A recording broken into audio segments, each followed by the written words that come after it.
Take a look at July 13th on any standard calendar, and you'll see a perfectly ordinary midsummer Tuesday. But dig into the archives.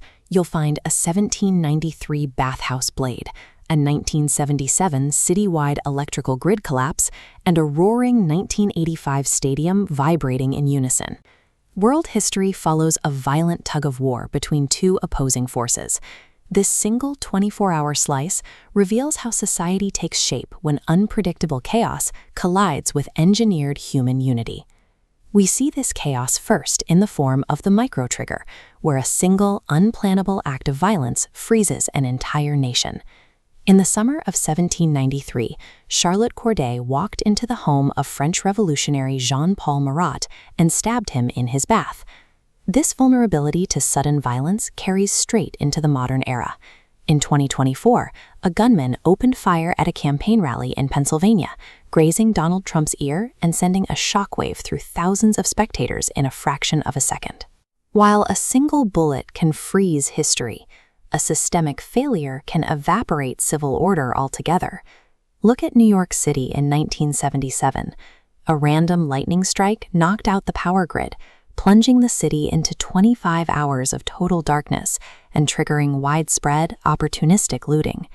That massive breakdown echoed a much deadlier combustion from over a century earlier.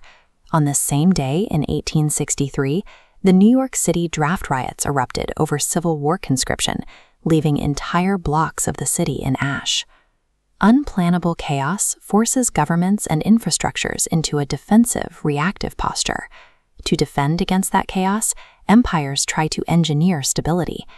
At the 1878 Treaty of Berlin, European powers redrew the map of the Balkans, calculating that distinct shapes for Serbia, Romania, and Montenegro would keep the peace. Instead, these meticulously planned borders inadvertently laid the geopolitical fault lines that would detonate World War I.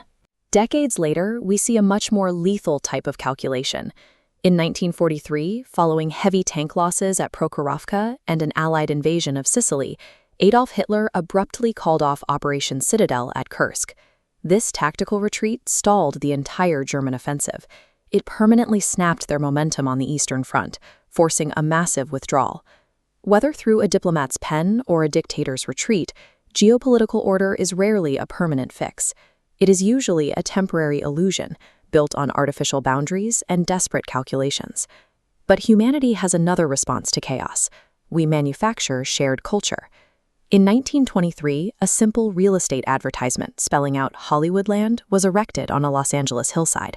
Over the decades, those letters dropped the land and became a globally recognized symbol for cinematic storytelling and cultural export. We see this drive to construct unity 7 years later.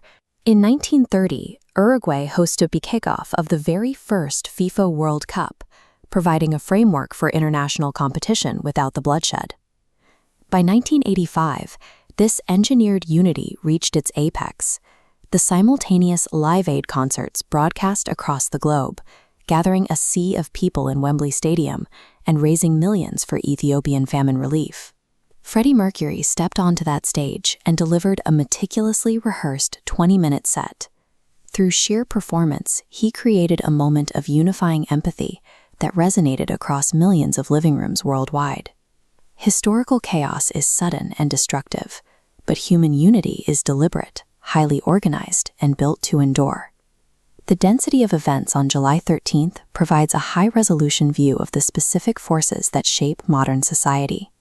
It lays bare our recurring vulnerabilities, the fragility of our power grids, the instability of our drawn borders, and the threat of sudden violence. Yet, those exact vulnerabilities are counterbalanced by the enduring monuments of shared human experience, our cinema, our global sports, our music, which outlast the disruption. Our history is the record of the friction between the disasters we suffer and the cultural monuments we build to survive them.